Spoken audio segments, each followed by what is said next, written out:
Surat kabar daring, dikenal juga sebagai surat kabar dalam jaringan, adalah sebentuk surat kabar yang berbaris internet dan termasuk ke dalam salah satu jenis media online. Media online merupakan produk jurnalistik online atau cyberjurnalisme yang didefinisikan sebagai pelaporan fakta atau peristiwa yang diproduksi dan didistribusikan melalui internet. Media online di internet banyak menawarkan berbagai fasilitas untuk mencari dan berbagi informasi dalam pola laku manusia terkait dengan keterlibatan informasi. Ekspansi ke dunia dalam jaringan atau yang lebih dikenal dengan istilah online membukakan banyak peluang bagi surat kabar untuk bersaing dengan jurnalisme siar dalam menyediakan layanan peristiwa yang fleksibel terhadap waktu.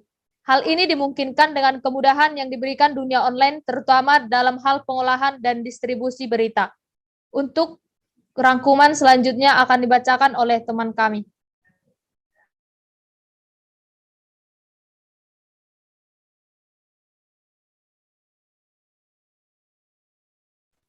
Kemajuan teknologi komputer memberikan dampak signifikan dalam dunia jurnalistik, periklanan, public relation, dan hiburan, yang bergantung pada teknologi-teknologi rumit yang tercipta sejak ditemukannya televisi dan radio. Dengan kata lain, digitalisasi telah menempatkan industri media pada tatanan yang besar. Jurnalistik era digital diawali dengan pengalihan metode manual ke jurnalistik yang berbasis komputerisasi. MC Luhan yang mengatakan bahwa teknologi adalah perpanjangan tangan manusia dan memengaruhi konstruksi sosial dalam masyarakat.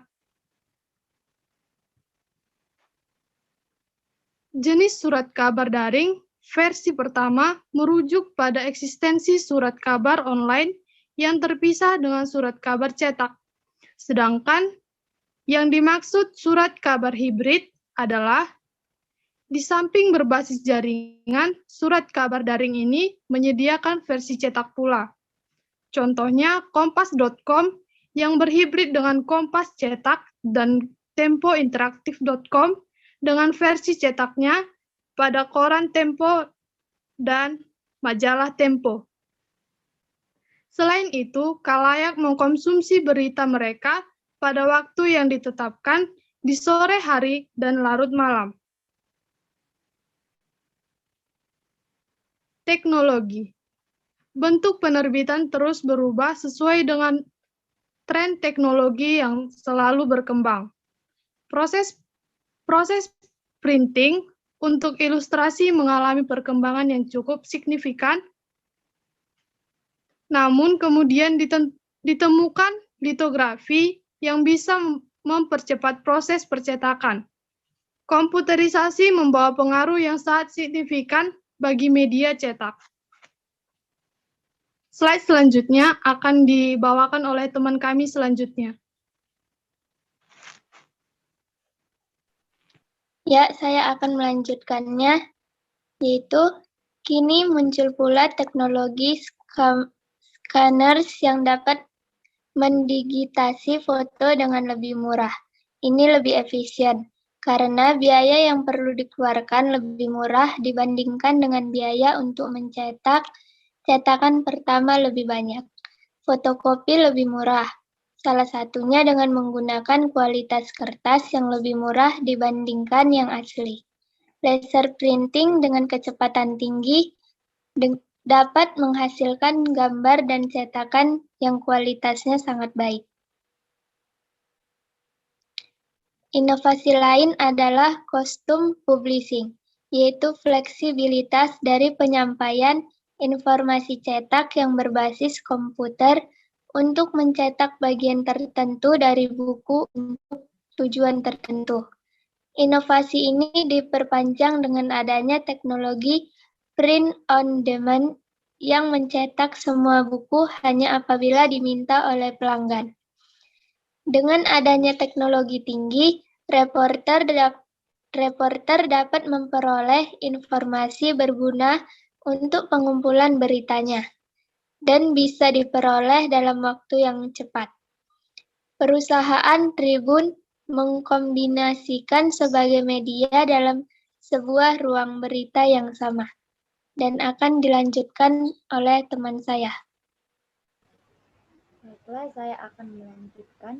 Diharapkan dari situs bisa menghemat biaya dengan berbagai bahan video, audio, dan foto yang kemudian diedit untuk digunakan oleh beberapa media. Namun, setiap media mempunyai cara yang berbeda dalam menyajikan cerita. Jadi, reporter harus berubah dengan cepat sebelum hal tersebut terjadi. Perkembangan yang paling terakhir ini adalah komputer template yang mengenerasi piringan cetak langsung dari gambaran yang ada di komputer.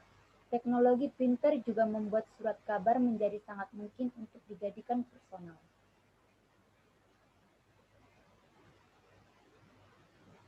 Daring dan konten berita daring terhadap surat kabar cetak kita hidup dalam masa transformasi budaya yang dicirikan oleh berlalunya hegemoni buku cetak yang teralihkan media audiovisual, transisi kertas ke televisi atau layar komputer, dan keadaan teks cetak ke interaktivitas komputer. Kompas Sore yang merupakan Kompas Pagi yang diganti kulit warna saja dengan berita terbaru. Hal ini merupakan cara cerdas untuk meminimalisasi jumlah koran yang tidak laku terjual. Forum komentar pembaca memperluas pemahaman para pembaca tentang konten berita yang mereka baca saat mereka mengekspresikan pikiran mereka. Sayangnya, kebanyakan berita yang masuk masih berasal dari dalam negeri.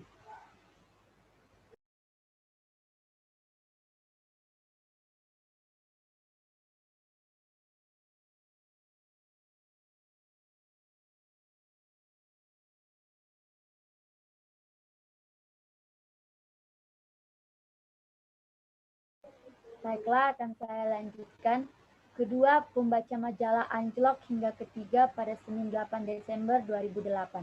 Dewan Pulitzer mengubah aturan yang sebelumnya tidak mengikut sertakan artikel yang berasal dari media online, kecuali artikel dari surat kabar harian yang memiliki versi online. Internet juga pernyataan pers Pulitzer yang diumumkan lewat situsnya. 14 kategori penghargaan yang mereka sediakan.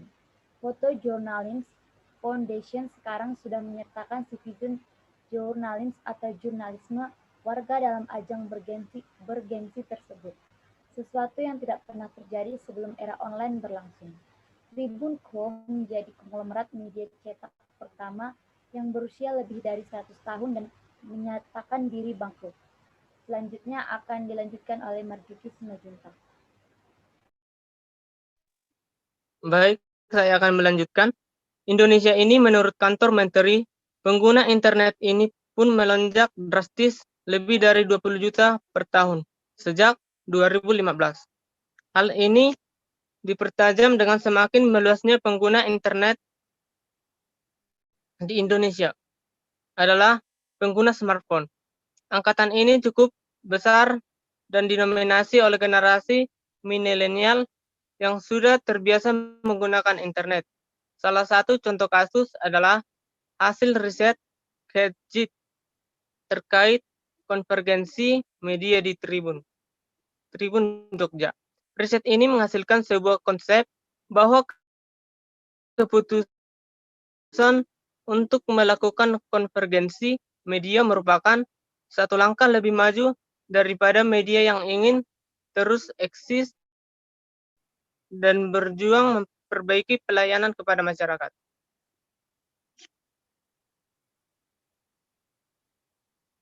Strategi 3M yang digunakan Tribun Jogja menjadi salah satu alternatif strategi untuk mentransformasikan dirinya menuju konvergensi. Kecepatan dan daya jangkau internet yang dapat menembus ruang dan waktu juga menjadi salah satu keunggulan surat kabar daring yang turut mewarnai perkembangan surat kabar daring di Indonesia. Salah satu isu utama yang terkait dengan internet adalah globalisasi yang cepat, di mana globalisasi tersebut dapat menyebarkan tipu negatif di Indonesia. Sekian dan terima kasih.